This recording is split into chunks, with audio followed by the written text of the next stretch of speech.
खबर मध्य प्रदेश के भोपाल से है, जहां बीजेपी ने मध्य प्रदेश में 24 लोकसभा प्रत्याशियों की पहली लिस्ट जारी कर दी है। और आपको बता दें कि साफ सुथरी छवि वाले और किसान मोर्चे के प्रदेश अध्यक्ष दर्शन चौधरी को नर्मदापुरम से लोकसभा प्रत्याशी बनाया गया है। किसानों और आम जनता के बीच रहकर दर्शन चौधरी ने काम किया था।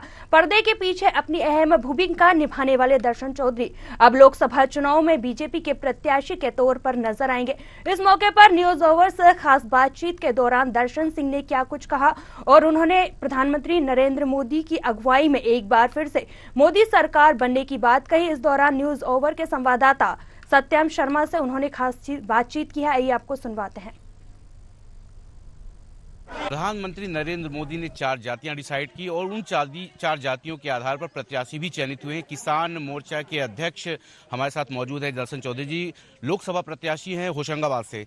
सर, अब क्या प्राथमिकताएं रहेंगी आपकी, चूंकि अभी चुनाव है और आपको प्रत्याशी होशंगाबाद का बनाया गया है, किसानों से रिलेटेड रहे, कई बार आप किसानों के लिए जेल भी गए हैं। सबसे पहले तो मैं हमारे केंद्रीय नेतृत्व माननीय मोदी जी और नड्डा जी, अमित शाह जी और हमारे प्रदेश के नेतृत्व डॉक्टर मोहन यादव, माननीय वीडी शर्मा, आप सबका आभार व्यक्त करते हुए, और मैं ये कह सकता हूं कि मैंने अपने जीवन में एक पंच का चुनाव नहीं लड़ा, लेकिन देश का सबसे बड़ा चुनाव, संसद का चुनाव मुझे लड़ाने का किसी ने काम किया है तो भारतीय जनता पार्टी ने किया है। और मैं ये दावे के साथ कहता हूं कि जिस तरह उन्होंने कैडर को उठाने का काम किया है, एक जो अंत्योदय का लक्ष्य पंडित दीनदयाल उपाध्याय ने दिया था और उस सिद्धांत का अमल करते हुए गांव गांव और हमारा विचार कैसे जाए उसके लगातार प्रयासरत हैं। गांव के व्यक्ति और हर गरीब का उठाव कैसे हो उसके लिए लगातार प्रयासरत हैं। किसान की उन्नति कैसे हो इसके लिए लगातार प्रयासरत है। और 2047 में जो विकसित भारत का लक्ष्य माननीय मोदी जी ने लिया है उसको पूरा करने के लिए हम प्राणपण से मेहनत करेंगे। और उसी के तारतम्य में आज हमारी पार्टी दिखाई दे रही है कि कल की सूची में आप देखेंगे हर वर्ग का समन्वय और सर्वव्यापी सर्वस्पर्शी जिसको कहते हैं वो हमको स्पष्ट इस सूची में दिखाई दे रहा है। और इसलिए भाजपा कैडर बेस्ड पार्टी है, विपक्ष का कहीं अता पता नहीं है। हम प्रचंड बहुमत के साथ 29 की 29 सीटें मध्य प्रदेश की जीतेंगे। हमने जो कहा है वो किया है।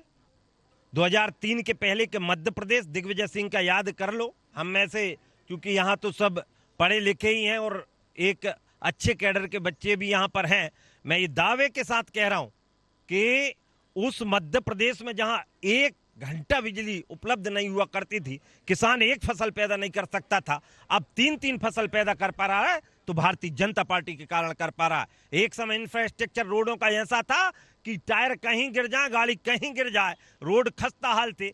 आज मध्य प्रदेश के रोड बेहतर और बेहतर स्थिति में भी आएंगे और ऐसा सब इंफ्रास्ट्रक्चर का लक्ष्य बनाकर हम काम कर रहे हैं। और जो हमने कहा है वो किया है। इसलिए संकल्प पत्र में जो भी हमने जिस वर्ग के लिए जो कहा है वो हम करके रहेंगे। राम मंदिर की प्राण प्रतिष्ठा हुई, कांग्रेस ने उसको नकारा, उसका परिणाम भी सामने दिखा, 163 सीटें जो आई थी। लेकिन इस बार राम मंदिर का मुद्दा, हिंदुत्व का मुद्दा कितना उठने वाला है?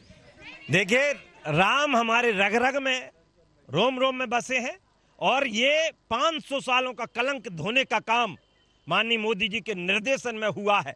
एक समय हिंदू कहने में शर्माते थे, लेकिन अब गर्व होता है। और हिंदू किसी एक जाति विशेष का काम नहीं, रहीम ने भी भगवान राम को पूजा है, रसखान ने भी भगवान राम को पूजा है। हम रहीम और रसखान की संस्कृति के साथ साथ राम की संस्कृति के लोग हैं और इसलिए आज वो राम का गौरव और जिस लक्ष्य को, जैसा उत्तरकांड में कहा है, दैहिक दैविक भौतिक तापा, राम राज्य का हुई नहीं व्यापा।